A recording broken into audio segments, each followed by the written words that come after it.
Welcome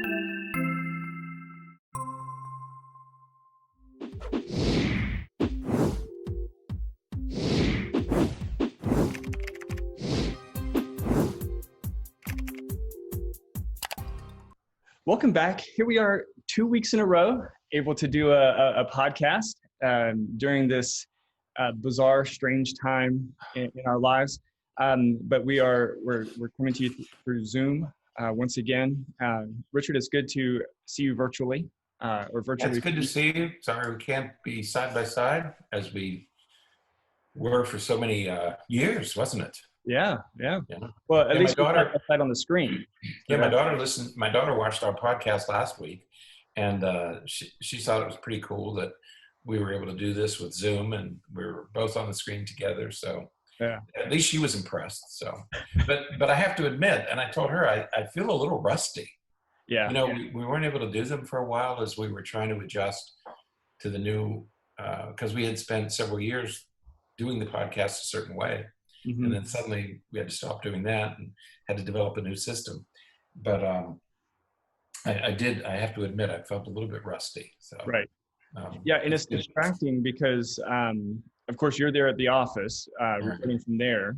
It's more difficult for you to record from home. And here I am at home recording, and our environment is so different, and it's distracting. And but it's good to be back and talking, and it's good to finally be able to get some information out and to be able to share with folks some of our perspectives and thoughts about a variety of things. And today we're going to do part 2 of our back to school amidst the coronavirus pandemic. And last week we talked about how the idea of returning to school is both complicated and contentious, right? As every issue is with this disease. I mean, it's just everybody's frustrated because you can't make sense of it anymore. It just goes on and on and on, and there's conflicts and conflicting information and arguments, and so, like with every other aspect of this disease, school reopening is both complicated and contentious. Right. Now, today we're going to talk about it in a slightly different way, and we're going to talk about sort of the spectrum of aspirational and practical, right? That's right. That's right. That spans a wide spectrum of opportunities and possibilities, but in many ways, the way that we talk about schools reopening is quite that aspirational. We talk about, hey, come mid-August, we're going to all the kids are going to be back at school. It's going to be so much better than the last quarter of the previous school year, because we're going to fix all those problems and everything is going to be great, and we're going to get everything back going, and the world will be right again. That's right, because last spring, when we had to close schools, when schools just abruptly shut down at about the time that spring break rolled around. And I think all of us assumed that, well, we have this emergency, the end of school emergency, but we'll be back in August, so we'll make up for lost time. Well, suddenly, in the course of the summer, as infection rates continued to rise, we realized that things in August may not be quite back to normal. But during the summer, we saw this argument building where we had political leaders making what amounted to an aspirational goal of let's open all the schools in August. Okay, when we go back to the new school year, let's open up everything. We've got to get our schools open again. And everybody, the American Academy of Pediatrics and other professional organizations, everybody started weighing in on this topic of reopening schools.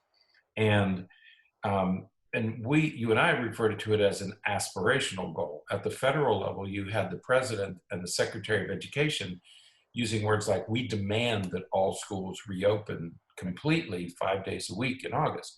Yeah. And at the state level, you have the governor and the commissioner of education mandate that our commissioner of education in Florida said, we are demanding that all schools reopen by August. Well, August is here. Actually, it's here today. Yeah. And we may not be ready to open the schools yet. So again, we see this as with every other aspect of this disease. We see, and now it's a much more complicated issue. But those were aspirational goals. It was an aspirational goal that all schools would reopen. Then, when you make that decision, then suddenly you reach the practical aspects of what is it like to reopen. And as you and I discussed, what if you were a superintendent, or what if you were a principal? Right. How do you make the aspirational goal happen in your district or in your school building? Right. Absolutely. And it is, it seems as though, like so many things that begin with a political statement, Sure. it's the bar is set, or the expectation is set at such a level that it can't always be manifest. Right. It reminds me back to, and we've talked many times before on this podcast about No Child Left Behind. Right. Exactly. All kids will read at a third grade level. Well, right. Statistically, that's impossible. So, we set these goals that sound wonderful, because on paper, absolutely. Do we want all kids to be able to read at least at a third grade level? Absolutely. Do we want all kids back in school this month? Absolutely. There's no one that disagrees with that. Not really anyone that disagrees with that. However, we can't just say, make it so, and then it'll happen. I'm reading a wonderful book right now. It was given to me by a dear friend of mine, written by Gene Kranz, who was part of the Gemini and Apollo programs. Mm-hmm. He was the flight director. It's called Failure is Not an Option. And he talks about in 1962, when Kennedy went to Rice University and said, we want to put a man on the moon by the end of the decade, right? And so that was an aspirational goal. I mean, rockets were still blowing up, and they were just barely getting into space. And Kennedy's saying, let's get somebody to the moon and back. That was an aspirational goal that these engineers then had to turn into practice. They had to get that they had to build the rockets and develop the systems, and it was their job to make it happen. And that's sort of the same situation we're facing now. We have an aspirational goal, but now somebody has to make that happen. And making it happen, that phrase, the devil is in the details. Right. It's really true in this case. But that's a great example. But there's two massive differences between that and where we are right now. Right. The first is they put a lot of financial resources into that, making that happen. That's right. And we're not doing that with education, really. Mm-hmm. In fact, here in our state, education funding has decreased significantly on a district by district level, because for a variety of reasons.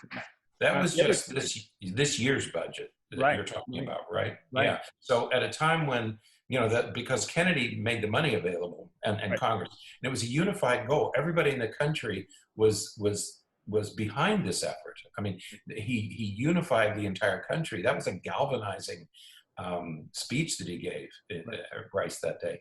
And so everybody got behind. The astronauts became they were the rock stars of their time. They were real celebrities, and everybody wanted to know everything about them and their families.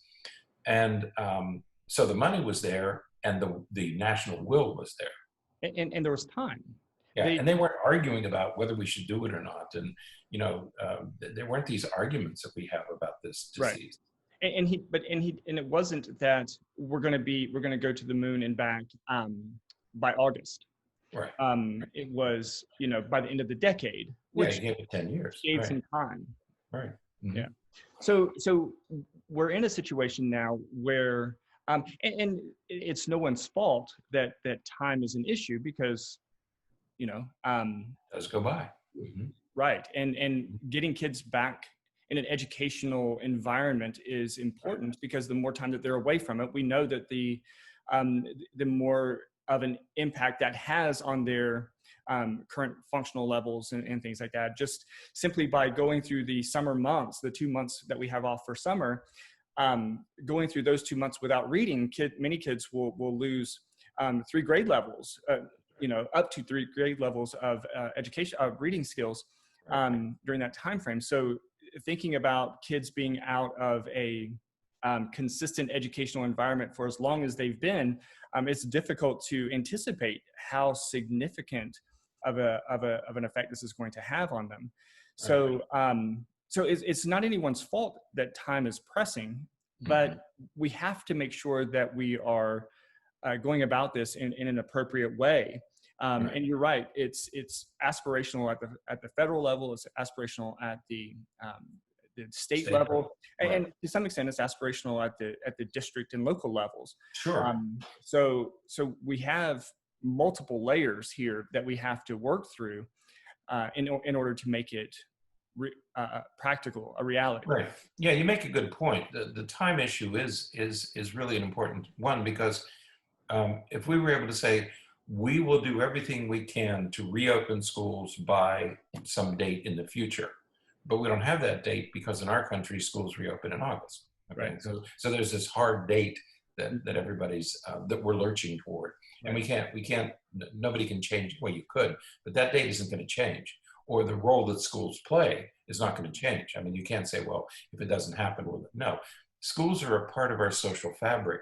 I think one of the ironies that struck me during this whole debate was schools and teachers have taken enormous criticism since the 1980s. And they've been criticized that they're not good and they're not this and they're not that. But as soon as they were taken away, suddenly their value rose. And we said, oh, no, we have to have schools. We have to get our kids back in the classroom. Right. And we suddenly realized that schools are a part of our social fabric. They're an integral part of our social fabric. So let's be careful about how we treat them. And all of those are valid reasons for pressing the issue of reopening. I mean, kids need to be in school. It's good for them. It's healthy for them.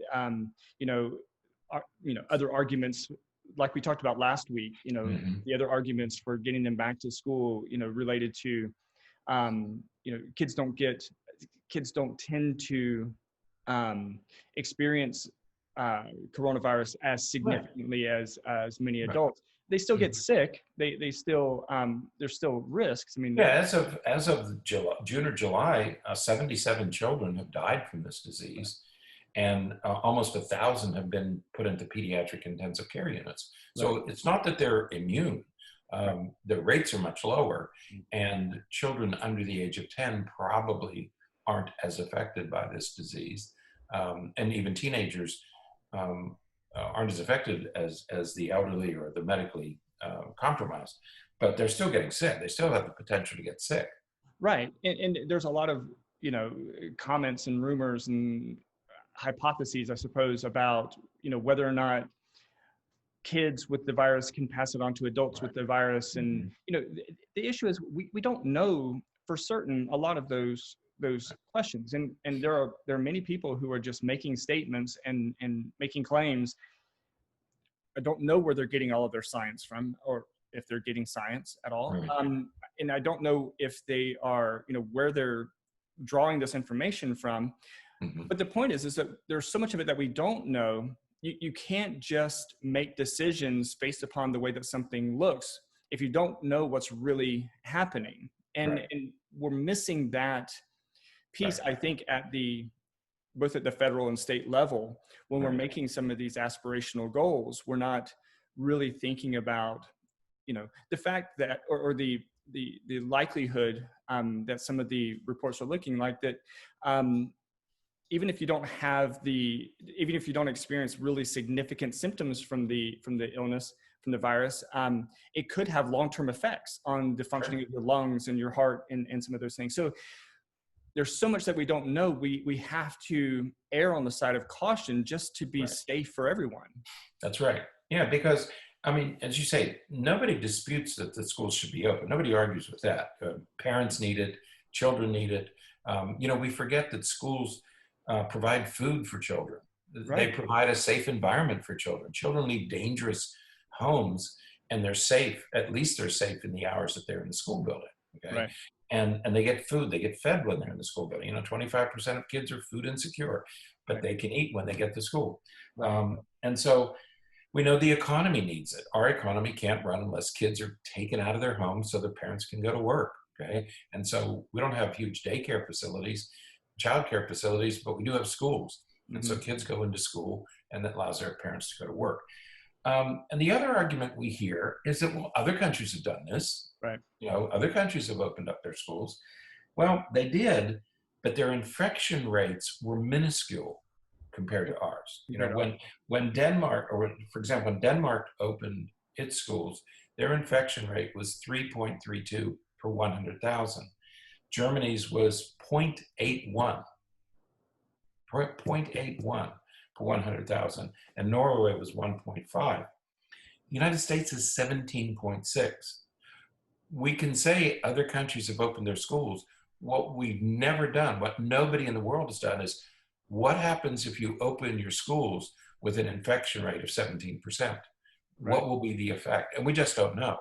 Right. And I heard yesterday from somebody from Germany who said that the German schools reopened, but the infection rates are rising again, and they may have to close the schools in Germany again.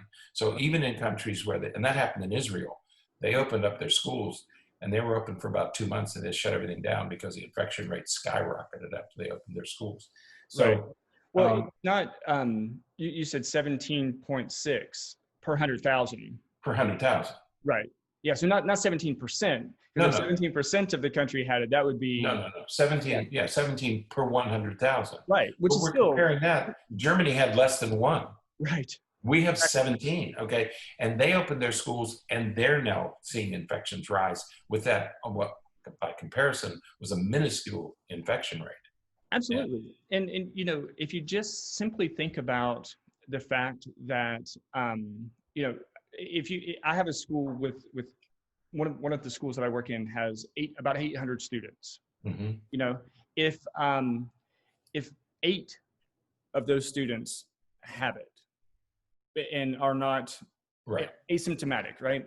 And you just think that each of those students expose a couple of other students every day.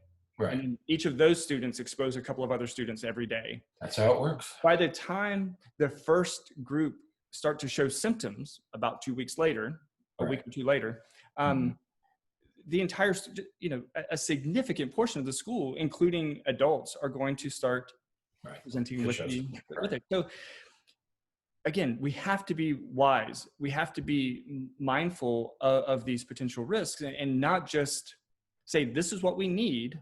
This is what needs to happen because they need to be in school. So let's just make it happen because you know what? Kids don't get that sick anyways. Right. That's right. So when we talk about other countries, we're talking about other countries with a very, very low infection rate. And all of these countries did a phased reopening. Right. They didn't just throw open the doors. They all did a phase. In Japan, the high school students started first. In some countries, the youngest children started first. But in all countries, it was a phased reopening. So in our country, we have very high infection rates. So we also have to decide what kind of a phased reopening. It's going to be a phased reopening. You cannot just open every building. Okay? Exactly. So it has to be a phased reopening. But when you do the practical aspects of a phased reopening, how do you make those decisions? On what do you base those decisions? For example, the CDC came out the other day and said that for schools to reopen, a state should have about a 5% infection rate. Right. Okay? And so as of July, only 4 states were able to get infection rates that low. Okay. Right. And so in our state right now, I don't know what it is in Florida, 12%, something like that. Do you know what the infection rate? I don't. Yeah, it's double digits. I mean, it's a double digit number. So the infection rate is 2 or 3 times what it should be right now. And so, so we have to remember that the infection rate has to come down, and we have to talk about phased reopening. Right. Those 2 factors. Right. So when we're making these decisions and we're thinking about who we're listening to, we need to be mindful of their motives. You know, I think that the undercurrent, and Richard, we cannot get into this topic, but I'm going to mention it. But I don't talk about politics. You're not allowed to say anything about this. But okay. You know, an underlying Gulf Stream if you will, is November. That's right. The election's coming up. So, all of the politicians want to make it look as though they are being active and hard on this topic, on this issue, and making, firm decisions that, their constituents want, and everything. That may or may not be consistent with science in any way. I mean, we have protesters. We have people who are protesting wearing masks in public places where they are going to be risking, where they risk infecting other people or being infected by other people. But it's their right, they say, because it's their body. They can do what they want. And while that's absolutely true, there's no community to that. There's no, let's think about how we're affecting each other. And it's the same thing at schools. We can throw kids in there, but we're not thinking about what that means for everyone else. And so whether you're listening to the CDC professionals or you're listening to the politicians or whomever you're deciding to listen to, think about some of those other motives that they might have to say the things that they're saying and promote the things that they're promoting. That's right. That's right. Because when you talk about making this happen at a practical level, because you have to assume, everybody needs to assume that as soon as you start putting people back together, infection rates are going to rise. Right? So we know that. So you do everything you can to mitigate and prevent. Right. But when you talk about superintendents and principals, these are people, they're individuals, they're citizens. And what is their belief system? Do they believe the scientists or do they believe the politicians? Right. And there are school administrators and teachers who simply don't believe that this disease is real. They don't believe in masks. They believe that people should have rights. I mean, they are entitled to their opinions. Okay. But the decisions they make for reopening, do you base those on your biases, on your opinions and beliefs, or do you base them on science? So that's the first question, okay? And then, so for example, how do you decide, if you're a superintendent, in Florida we have county-wide school systems. If you're the superintendent of the county school system, on what do you base your decision to open the schools? Is it 5%? Is it 10%? Is it 8%? Do you even get to decide? Or are you told by somebody else that you must reopen your school? So what data do you want? What data are you going to use? I mean, that becomes the first question, okay? Absolutely. And I think that something else that gets pulled into this that has to be weighed in is the issue of liability. I keep asking that question, and I fear that it's going to be settled years later through court law, through case law. Absolutely. I mean, imagine the number. We have people who sue restaurants because they got burned on their coffee. Right. Imagine what happens if a kid goes to school and brings home COVID-19 to, a grandmother or a grandparent or a parent or sibling that's, health compromised, and they get sick and, Berney, how many schools do you cover? 3. Okay. Let's say school A has a very low infection rate and nobody dies. Right. But school B has their infection rate skyrockets and 2 kids die. What is going to be the obvious question? Right. What happened at that school? Who screwed up? Somebody screwed up because your numbers are higher than your number. We have 150 schools in our county. Yeah. They're going to all have different rates. Yeah. And you don't think that somebody's going to raise that question about, well, why did this school have a 20% infection rate and these schools had a 3% infection rate? Right. Somebody screwed up. Or if a teacher goes to school and a teacher gets it, is that a workers' comp issue? One of the things the Senate is arguing about right now is they want to introduce the notion that there is no liability. If you have your workers come back, the company cannot be held liable. This is a sticking point that's being debated in Congress right now. Well, the same applies to schools. Is anybody going to be held accountable? I would be absolutely terrified if I was a principal right now over that issue, because you have no control over the infection rates, but your school is going to look like an outlier. You're going to look like there's some problem here, and somebody is going to be held accountable. And you're right. That's what I'm saying. And you're in the end, ultimately, you, the principal, you're responsible for that school, that building, and Right. everybody that's inside it. Right. What if a teacher, what if a teacher gets COVID and doesn't realize it, Mm-hmm. and then she spreads it to her students, and one of those students dies, Mm-hmm. or Yeah. one of those students is seriously medically compromised? That's what teachers are thinking about. You know, so we can talk about schools reopening, but keep in mind the enormous responsibility that superintendents, principals, and teachers must Right. be feeling right now. Right. And then there's the additional layer of stress that a lot of teachers are feeling right now, because they still can't get into their classrooms. You know, Oh, they can. school here starts in a few weeks. And, you know, because many of the schools are still doing cleaning and still doing some different things, teachers can't get into their classrooms. They can't get access to their stuff. And so yeah, they're being told you're going to have to return to work in one of a couple of different capacities, perhaps. But if you're going to be in the classroom, you know, you're going to have to, you know, it's going to be just like normal. And so they want to get into their classrooms to start preparing and start working just like they normally would, and they're not able to. So now they're going to be scrambling at the last minute to try to get everything ready. So there's a lot of layers to this that that when we make statements from on high about schools will reopen, we're not really thinking about those minutiae. Right. And so liability is a huge issue. Okay. The other biggest issue I think that the school personnel, school administrators are struggling with is, how do you ensure safety? Okay. So and you're talking about safety.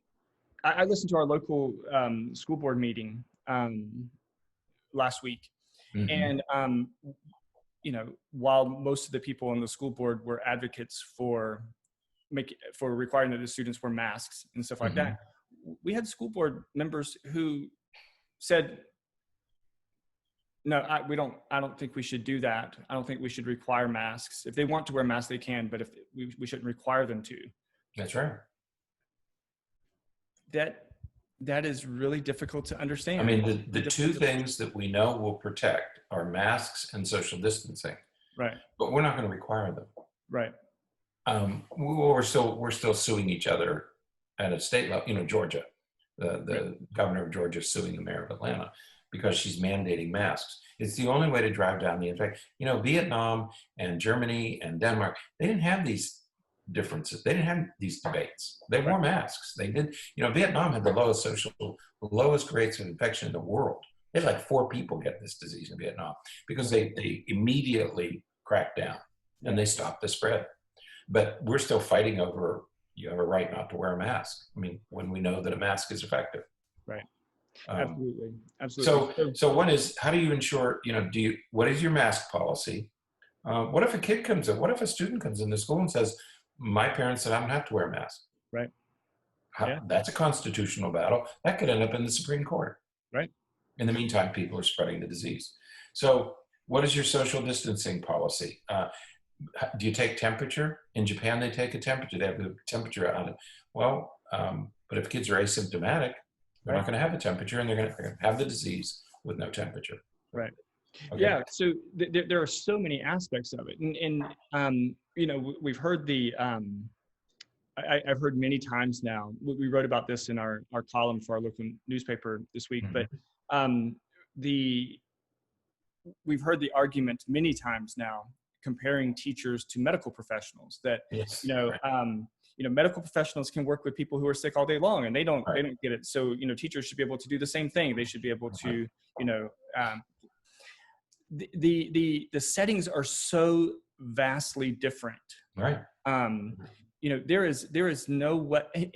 Imagine just for a moment having a class. If we think about a reduced size classroom, imagine for a moment having 9 5-year-olds, right, or even 9 8-year-olds. How do you keep them apart? Right.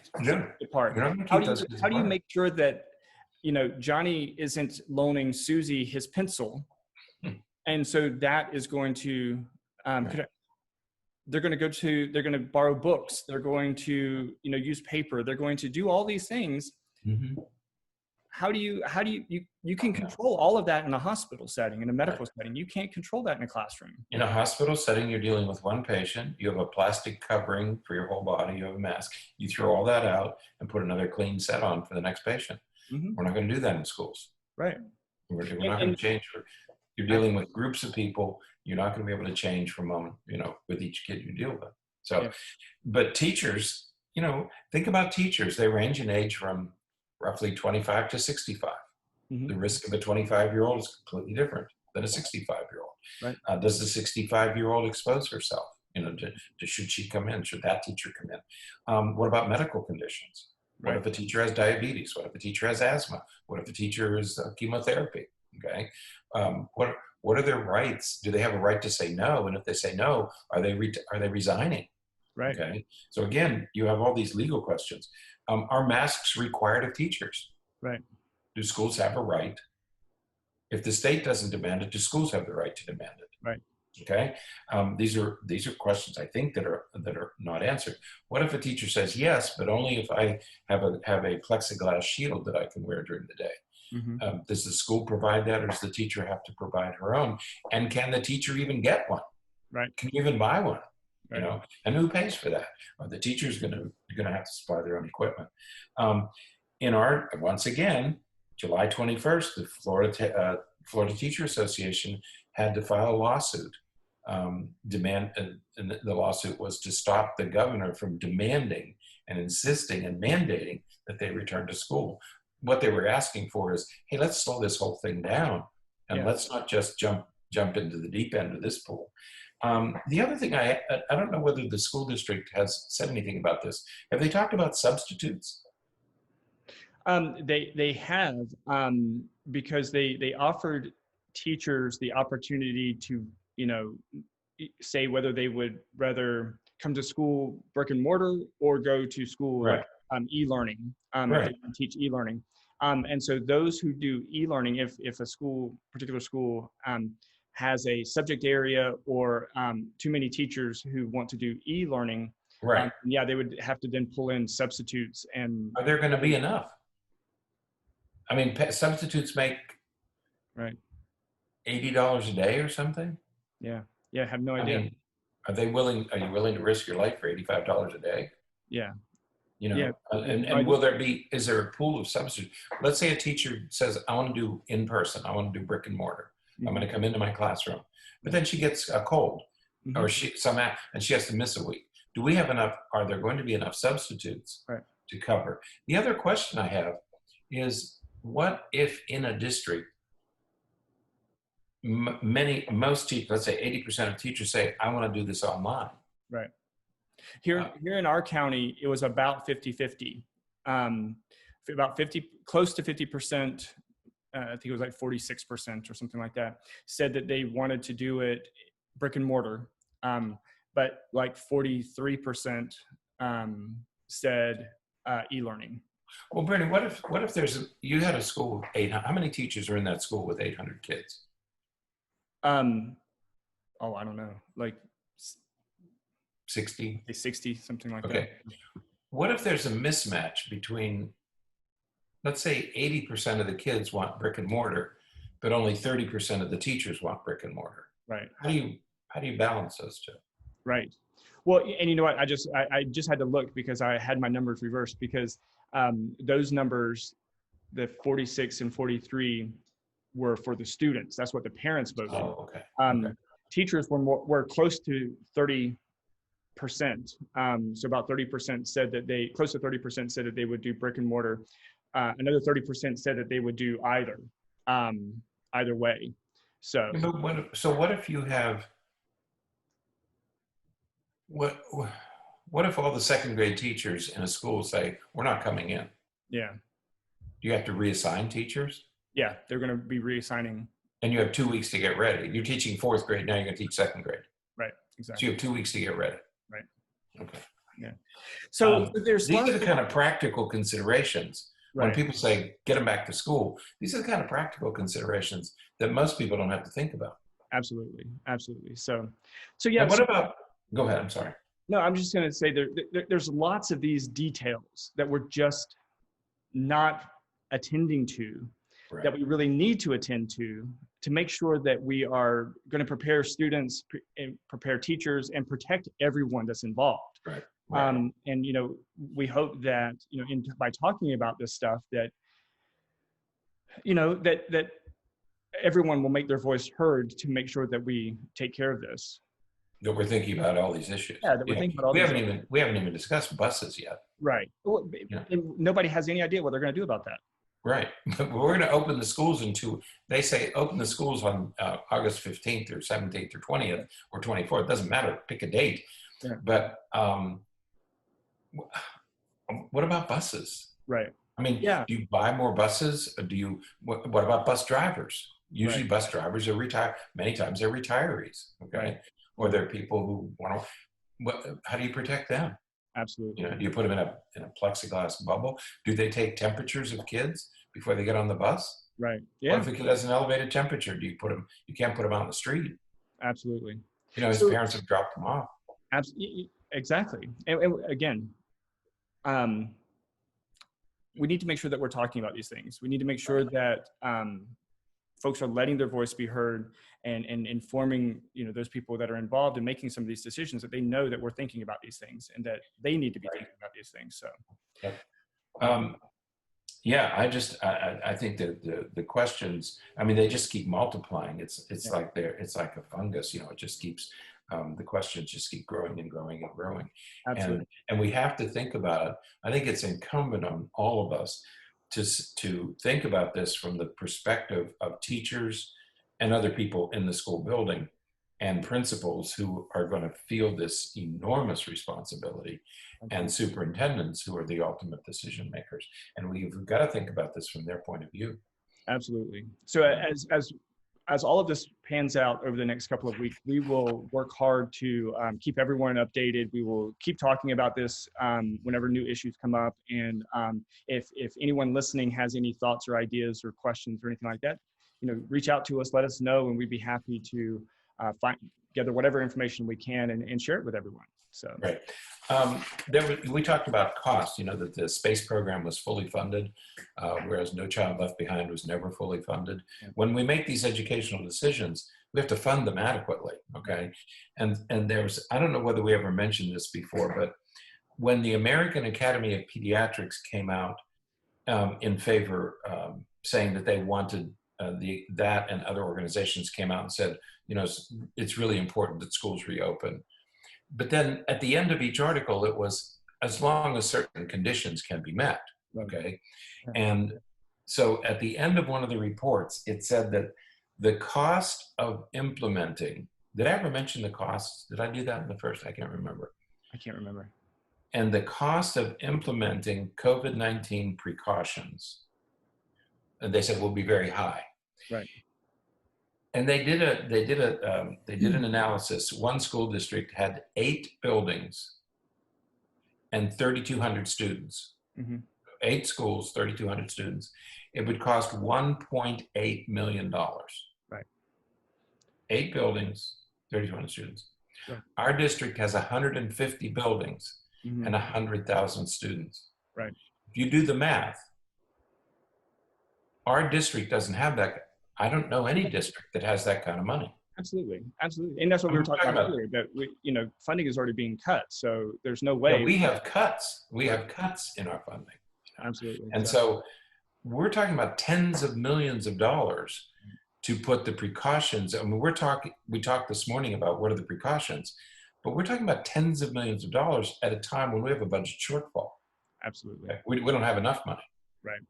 Yeah. So again, we'll keep an eye out. We'll keep our ears to the ground and listen and watch for new information, and we'll share it when we can, because new things are going to keep unfolding every week. So one of the things that we're going to I think we're going to add to the show notes, the CDC has issued new guidelines. If anybody watches the news, you heard this disagreement between the president and CDC about guidelines, and new guidelines are going to be coming out. Well, the guidelines are out. They were issued about a week or so ago. And there's 4 sets of guidelines. And I think it might be helpful to post them on our website so that people can look at them and take a look at least what the CDC is saying. Absolutely. Hopefully the CDC will be involved, will continue to be involved, because they are the acknowledged experts in this field. So, Absolutely. so we can post those in these show notes. Certainly will. Certainly will. So, all right. Well, it was great to talk about all this. Yeah. And we'll keep it up. And yeah, so we'll keep you informed. So, yep. All right. Well, that's it then, I guess, for today. Until next time, stay happy, stay healthy, don't forget to be afraid. Never meant quite so much, right? Stay healthy, right? Exactly. Stay healthy. Who would have guessed? Okay. Good seeing you again.